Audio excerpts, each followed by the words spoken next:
morning to all my students. In today's lecture, I'm going to discuss the basic difference between the system programming and the application programming, and the second topic that is going to discuss, that is language processors. So to start with, basically what is software programming and application programming?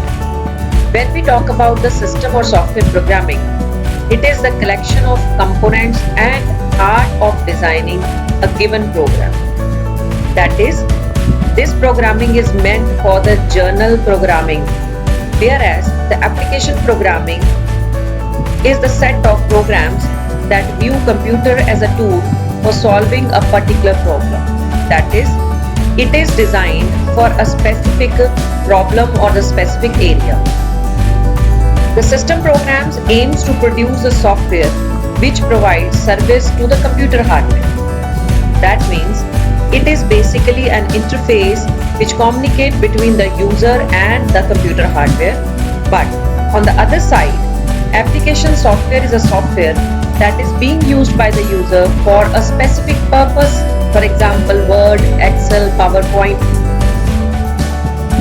When we talk about the system software further, that it executes the application software and it helps in executing the application software. Whereas the application programming is used to build an application software which includes the software properties like Notepad, Calculator, PowerPoint, Excel, and so many other applications. The system programming is used to write the low-level instructions, for example, assembly-level instructions also. For example, loader, linker, compiler, text editors, debuggers, while on the other side, application programming is used to write the high-level instructions, for example, the library management system, the calculator, and so on other applications. Other topic is the language processor. Here, it is mentioned why we need the language processors. Students, as you know, computer only understand the binary or machine language, which is in the form of 0 and 1. So we need a software or we need a platform which translates or process the language from A language to B language, whereas the A language is assembly language or high-level language, while the B language is your machine language. On this stage, we need a language processors. Student, as the word signifies, the two terms language and processors means that software which process the language from A to B. So language process activity arises due to the difference between the manner in which the software designer describes the idea and concerning behavior of the software, or the manner in which these ideas are implemented. Student, there is always a difference between the defining software requirements and to performing it. So to minimize this difference, we need the language processor activity. In this diagram, you can easily find out there are basically two domains, application domains and execution domain. Application domain is a platform to mention out the designing ideas. That is, here the ideas are defined, designed, developed, how the software works. While in the stage of execution domain, we have the implementation area. There is always a gap between both of these, and this gap is known as your semantic gap. More the gap is, more the quality of the software is poor. So the developer always works to reduce this semantic gap so as the application domain becomes very close to the execution domain. This semantic gap leads to many problems, such as more the gap, more the development time, more the development effort, and more the poor quality of the software. Lesser the gap, lesser is the efforts and the time wastage, and higher quality of the software. So to reduce this gap, the developer makes a new approach. This approach is implementing the PL domain. This is PL domain. This is basically programming domain, programming language domain. When a programming language is used to bridge the gap between both of these domains, this domain is known as your PL domain.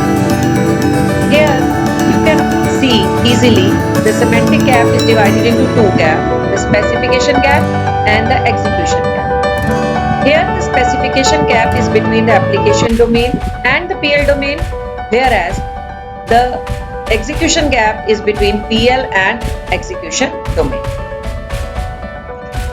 The specification gap is a semantic gap between the two specifications of the same task. That is, if we want to perform a same task in two ways, the difference between them is the specification gap, and execution gap is the gap between the semantics of the programs to perform the same task written in two different programming languages.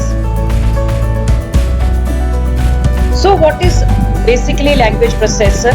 It is a software which bridges the specification gap or execution gap, the program form input to the language processors, and the language in these programs are written. This is known as your source language and the target language respectively. These language processors perform these activities in two stages. So basically there are two types of language processing activities: program generation activities and program execution activities.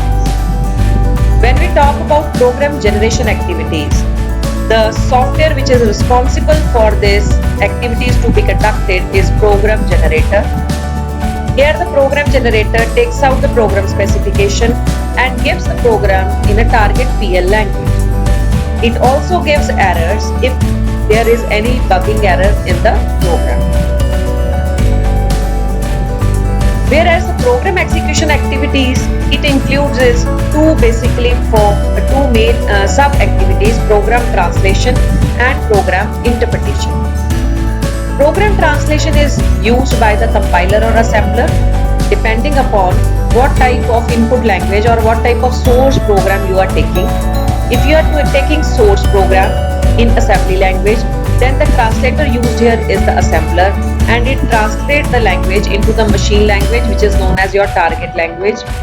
Whereas if the source program is written in the high level language, then it is processed by the compiler and gives the program in the machine language in a target program. Whereas if we are using the interpreter, then the process is known as your program interpretation. Interpreter read the source program, store it in the memory, and read out the statements one by one, and their meaning and the corresponding actions are implemented one by one to perform this. Fundamentals of language processing. This language processing is done in two stages: analysis of source program and synthesis of source program. The analysis phase of the source program is done on the basis of three major specifications or the rules. First is the lexical rules, syntax rules, and the semantic rules.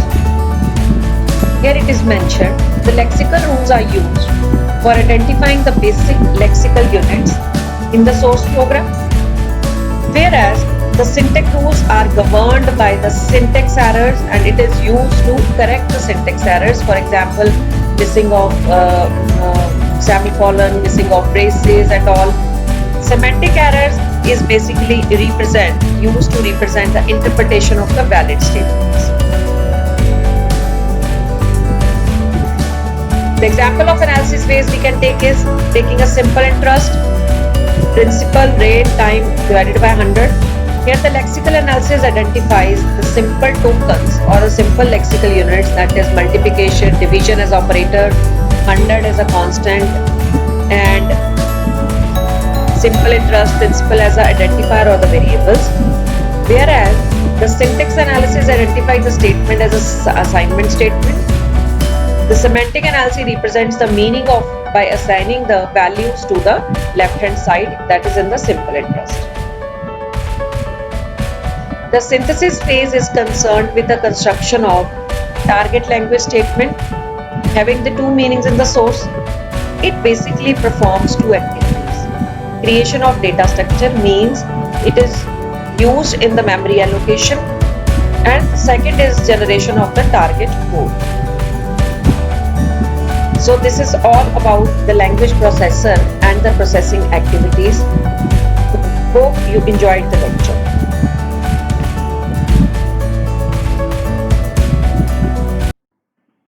For further updates on system software and the relevant topics, like, share and subscribe Learning Thrust.